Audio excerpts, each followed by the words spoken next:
Buenas noches.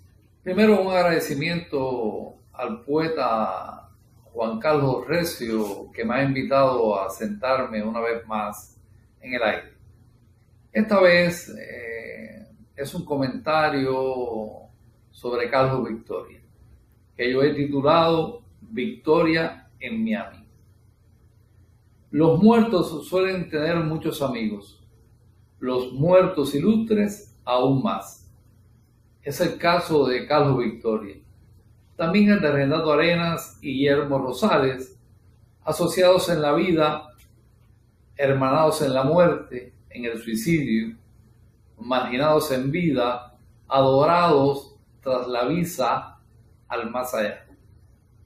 Gente que habla o escribe de Victoria, Arenas y Rosales, y también de Juan Francisco Pulido, otro muerto, otro suicida, entre paréntesis.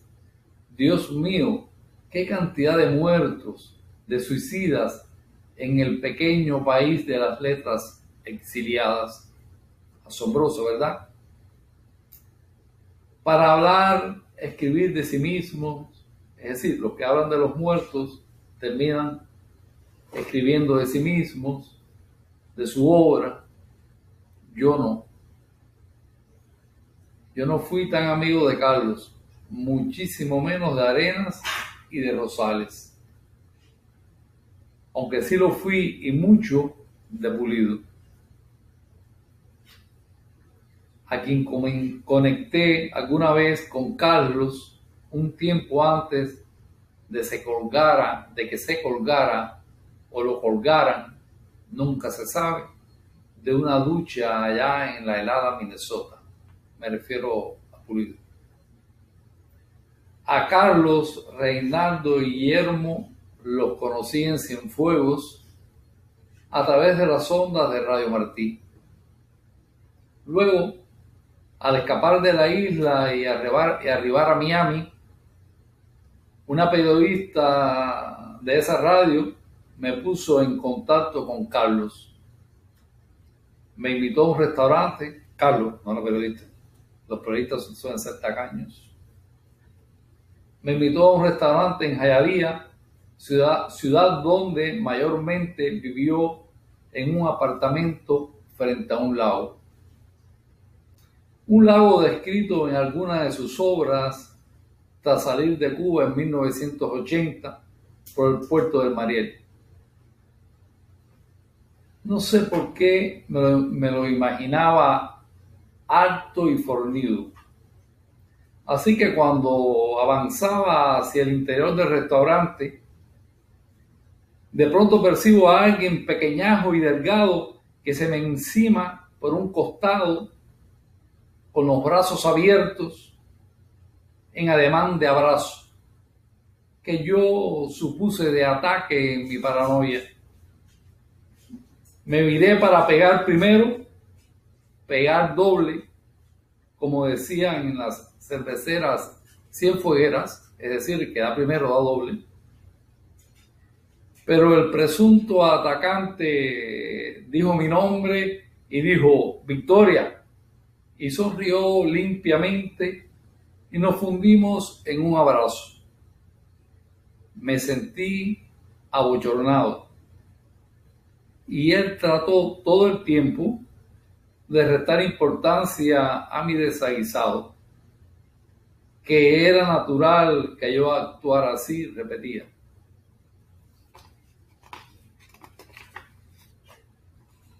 Creo que no bebió. Creo que ya Carlos luchaba contra el alcoholismo. Yo bebí bastante. Creo que Carlos perdía su encanto de hombre maldito. Creo que en la medida que vencía sobre el alcohol, se derrotaba un poco a sí mismo. No estoy a punto de saber si eso influyó en su literatura o no. Esto lo verán algún día los críticos. Sí creo que en la medida que se enfermó de sobriedad, se encerró más en su escueta caparazón, hasta dar la impresión de que tenía cada vez más de que temía cada vez más el contacto con los bípedos de la especie. Él decía que no, que Osorio escribía mejor. Tal vez su insistencia sobre el asunto me hiciera pensar justo lo contrario. Como quiera, ahí queda El Salón del Ciego, hijo de la plena sobriedad y la plena soledad, que junto a La Travesía Secreta y Puente en la Oscuridad, Premio Letras de Oro de la Universidad de Miami, este último, ambos hijos de la Juma y la jungla de los bares, son, desde mi punto de vista, sus tres obras mayores. Pero igual, como tantas otras veces, puedo estar equivocado. Ese día me dijo, con esa lengua acerada que después ablandaría la abstinencia absoluta, me dijo que yo era la persona más parecida a Arenas que él había visto en su vida.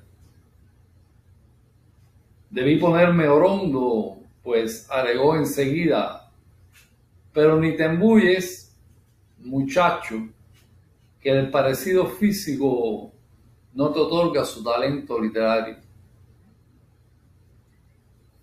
Ese día, no lo olvidaré, me dijo también estar un poco cansado de tanto escritor, de tanta ínfula de escritor, que llega ahora de la isla y que eventualmente él ya no estaría dispuesto a recibir ni al mismísimo José Martí, revivo, si arribaba a las costas floridanas en una balsa.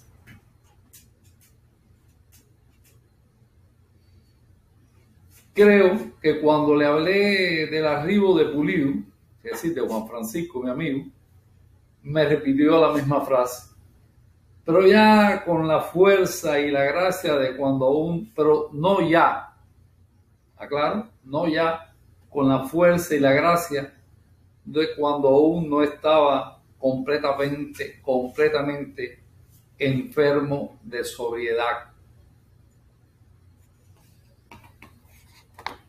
Luego de eso nos vimos con bastante frecuencia, casi siempre en presentaciones de libros, con el tiempo, la verdad, cada vez menos, hasta que nuestro contacto se redujo cada vez más a sus largos y sentenciosos mensajes en el contestador, que yo contestaba con otros mensajes largos y sentenciosos en su contestador. Hasta que finalmente lográbamos estar ambos en línea y hablábamos invariablemente de libros, aunque también a veces, como no, de política, del desastre, descalabro patrio. Al final, aunque algunos prefieren obviarlo, él fue una víctima y también un resistente, las dos cosas, de la dictadura comunista impuesta en la isla hace más de medio siglo. Dictadura comunista porque ahora tampoco es buen visto llamarle dictadura comunista a lo que es una dictadura comunista. Algunos le llaman hasta fascista. Mire usted. Esa dictadura decomisó sus obras inéditas, lo arrestó, lo humilló y lo deyectó como escoria durante el éxodo de 1980. Recuerdo también que Carlos fue uno de los últimos escritores de mi entorno en sucumbir a la computadora. Él fue mi líder en esa resistencia antitecnológica, mi Unabomber local. Hasta que un día me llamó desalentado y me dijo que se había rendido, que era inútil, que la maldita modernidad se imponía. Ese día yo también sucumbí a la computadora, a la internet y a lo demás. La verdad, no me arrepiento y le agradezco donde quiera que esté. Quizás sea muy pronto aún para evaluar el aporte de su obra. Quizás se fue demasiado pronto a ese otro país, exiliado eterno. Lo que sí sé es que no recibió en vida todo el reconocimiento que merecía.